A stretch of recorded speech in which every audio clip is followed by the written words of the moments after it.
Peterson Streaver Garrison. Ladies and gentlemen, partners on our bases, welcome to February. We're in a new month, but still in the middle of a pandemic. Good news is things are improving in our community. We're engaged with the mayor, we're engaged with the community, and we're tracking closely to make sure we adjust our posture accordingly. Some also good news, we received some vaccines in January and have started to vaccinate across our bases. I'm here today at the Med Group to provide you some more information on vaccines, on our way ahead, and answer your questions about those vaccines.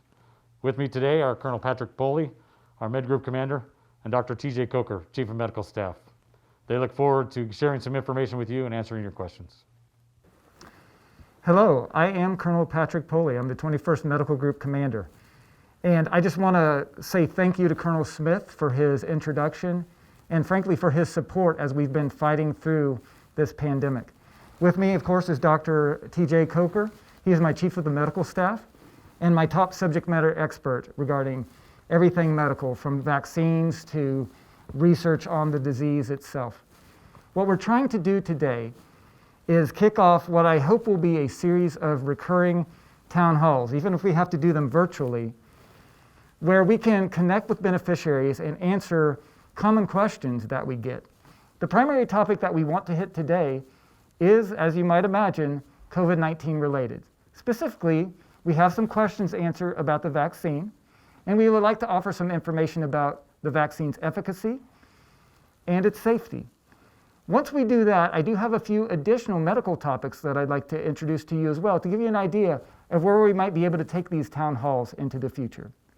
So thank you for being with us today, and with that, we'll go ahead and get started. Okay, so first of all, I'm going to look to Dr. Coker to answer some of the questions that we got from the community. So Dr. Coker, if you're ready. All right, so we'll roll right into this. So the first question we received, and by the way, thank you for sending these questions in. When can high-risk personnel on base expect to receive the vaccine? That is an excellent question, and at this point, we don't have a good firm timeline. We're anticipating maybe March and April timeframe. Right now, the rollout and logistics of the vaccine supply is very limited, and we right now are moving through the DoD schema, and based on the supplies that we're getting so far, it may take us a while to get to that population. Right now, our priority has been the first responders on base, the medical personnel, and some of the critical national security people who work on this base across the garrison.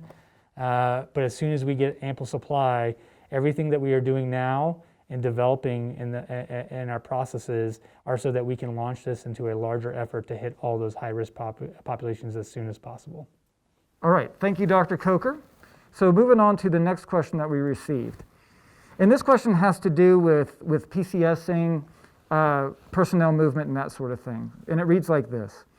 I am trying to find some general information about members PCSing here to Peterson from another Air Force base.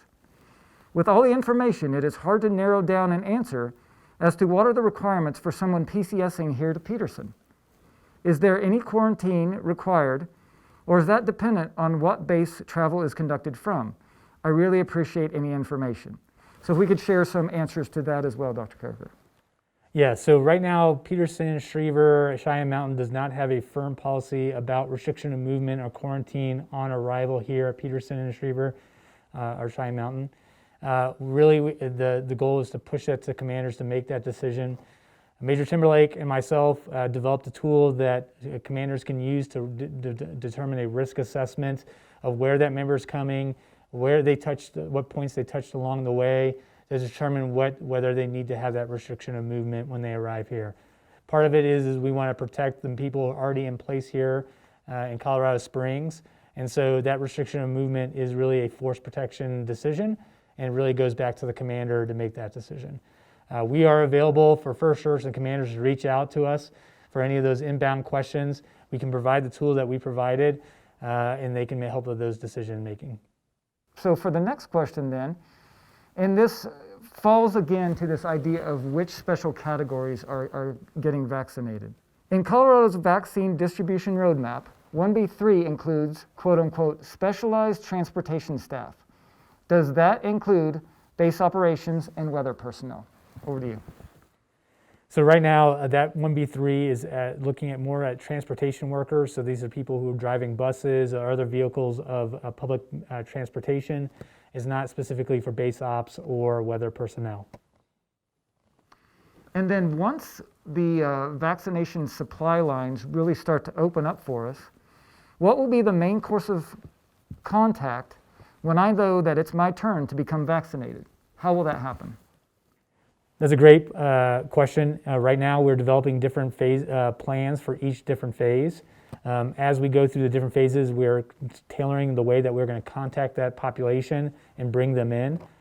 For example, as we look at moving into the population of members who have medical conditions, we're looking at sending out mailers to them and developing a process that they can book once they receive that mailer.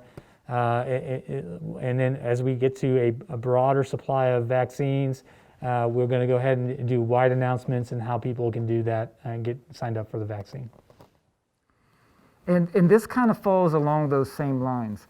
Assuming you know the base personnel numbers, is there a roadmap or plan for the entire base? So maybe we can talk through a little bit of the schema and how that flows and who comes next. Yeah, so right now the DoD has pushed out a schema, basically the priority of vaccinations for each base population. Overall, we have a rough estimate of how many people are on this base based on our influenza vaccine numbers. And so we're using that as one of the gauges that we're looking at different populations. We have done a survey of all the other tenant units on the garrison. So we have a rough estimate of those additional personnel. But we're going to use a combination of both that and the flu numbers to make sure that we have an adequate supply to get to that the endpoint of everyone vaccinated. And this is where we start to get into some of the specific numbers and how we address this. How many vaccines have been currently administered? How many are expected in the new shipment and when?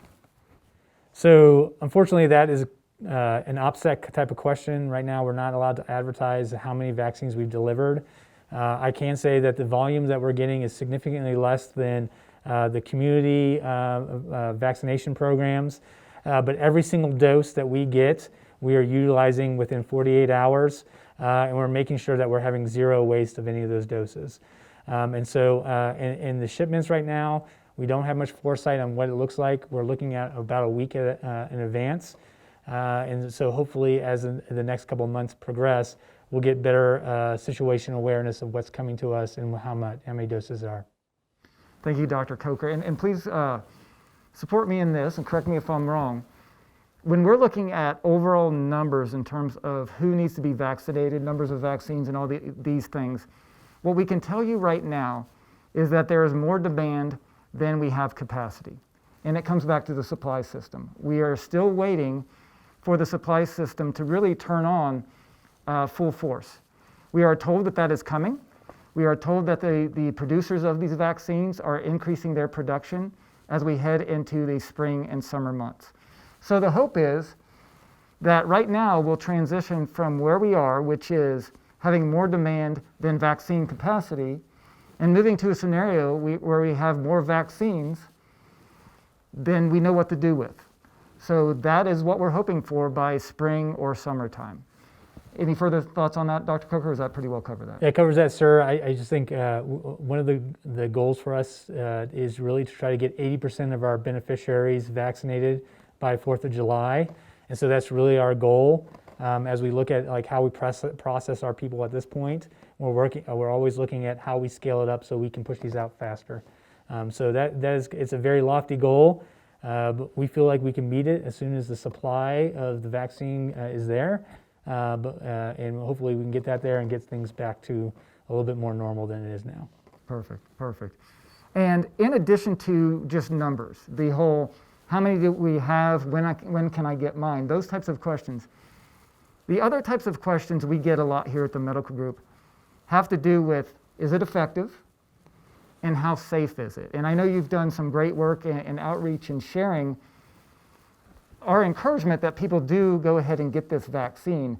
Can you share some basic background information then regarding the vaccine itself as it relates to COVID and the pandemic?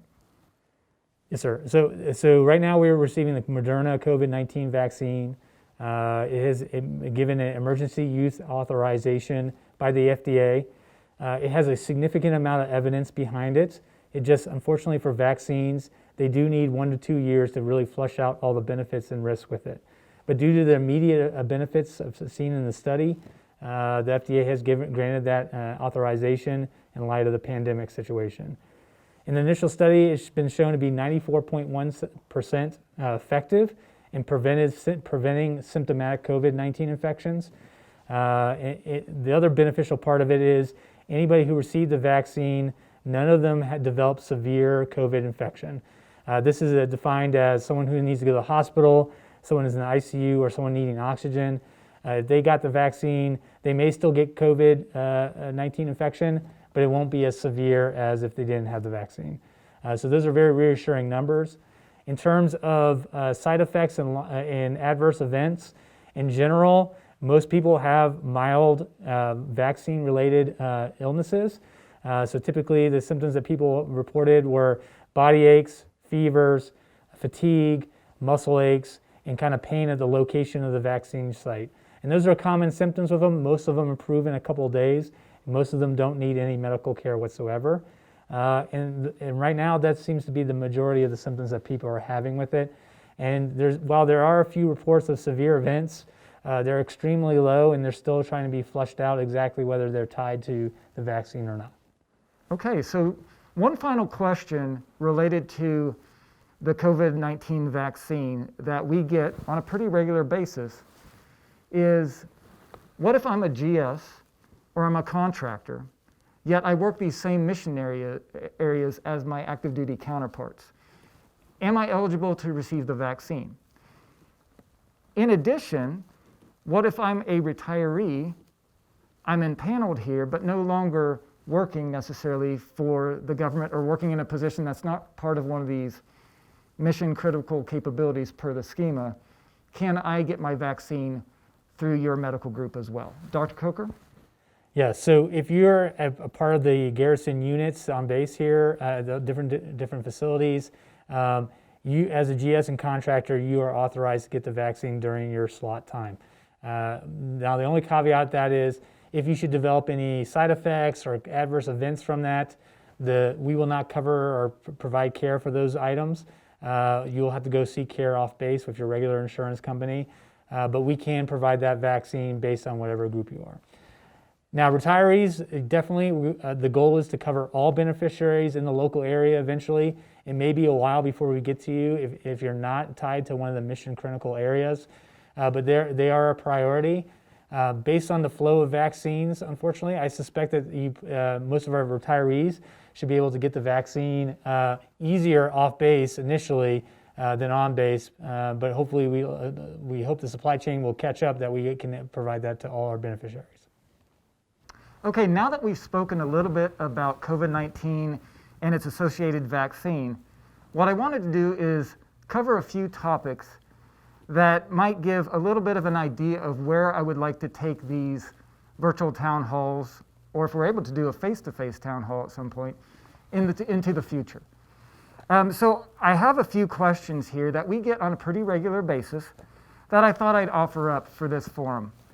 And the first one is, if we have a snow delay or a closure based on weather, what happens to my appointment and how do I get rescheduled?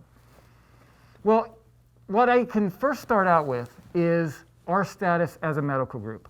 The 21st Medical Group is an outpatient clinic. We don't have the type of services that would require us to be considered mission essential personnel. For example, if we had an inpatient facility or we had our own emergency room, we would have to be on 24/7 operations. We are not in that status.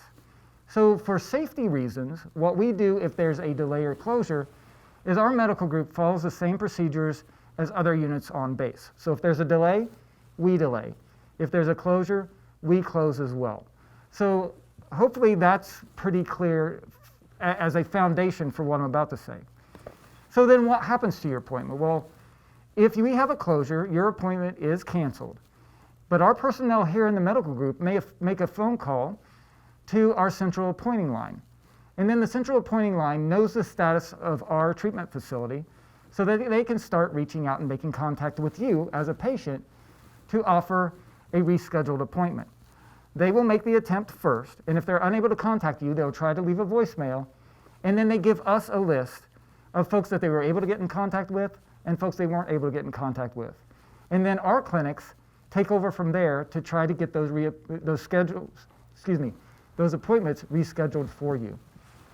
But by all means, if you know that because of a delay or a closure that your appointment has been canceled, please feel free to go ahead and reach out to our appointment line, or you can always try our TRICARE Online option to try to reschedule your appointment through that route as well. So as a follow-up question regarding delays or closures, we have our point of testing operations for COVID testing.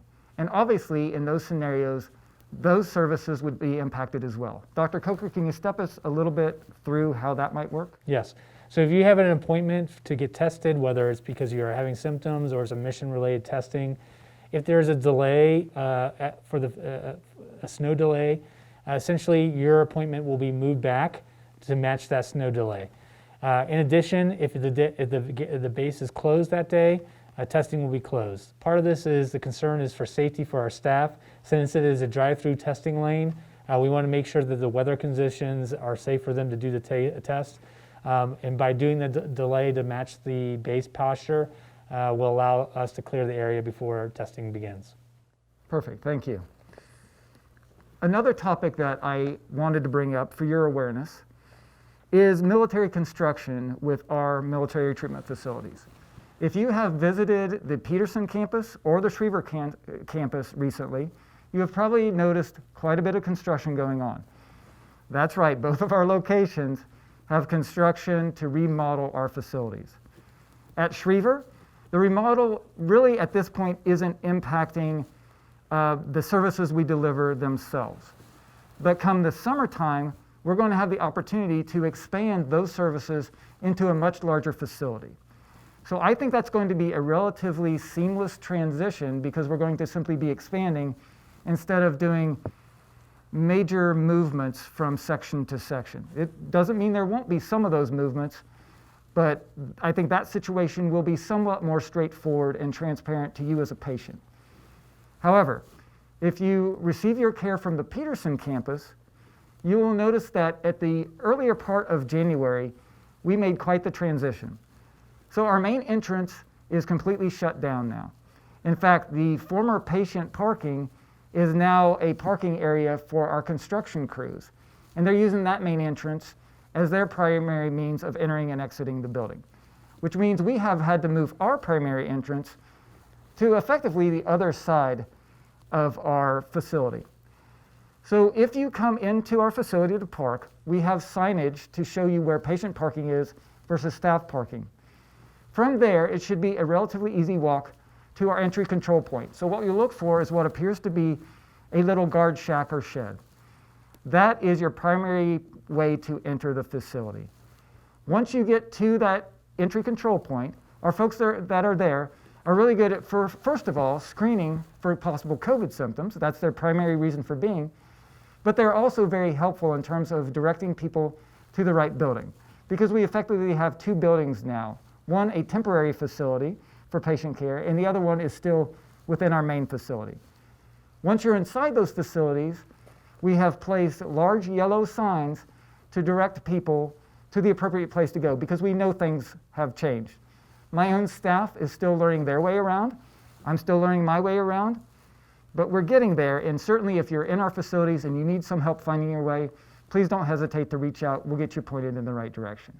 All right, a final topic that I just wanted to mention today, and this is more of really an advertisement for something called the Military Health System Nurse Advice Line.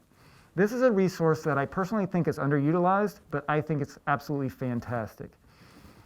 The Nurse Advice Line gives the opportunity for individuals, beneficiaries in the military health system, to reach out when needed for medical advice from a registered nurse. When might you use something like this? Well, it's 24/7, but I think of it in terms of after hours, weekends, if you're traveling and you develop some sort of medical issue and you're not sure where to go. A lot of folks, when they develop a medical issue, they jump on Facebook or they contact a family member and they try to get advice, when really what they want is to talk to a medical professional. The nurse advice line allows that. I can tell you from my own experience that I had my family camping one weekend. One of my family members developed a medical issue, and since we were camping, we weren't really familiar with the area. We didn't know where to go. So we were able to call and speak with a nurse, run over the list of symptoms. They were able to give us advice and give us approval to go to a local facility to get some help. I think it's absolutely a fantastic resource available to any of our beneficiaries who need it. We will make sure to put some links for you so that you can have easy access to those numbers. But please, if you need some medical advice, keep in mind the nurse advice line. It's a wonderful resource. Well, thank you so much for joining us today. We hope that this has afforded an opportunity for you to ask questions of us and for us to provide some answers to you.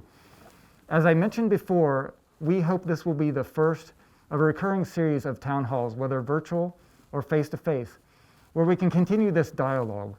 Our hope is to be as transparent as possible with our beneficiary population to get you the services and support that you need. With that, and on behalf of Dr. Coker, I wish you well, and thank you again for joining us.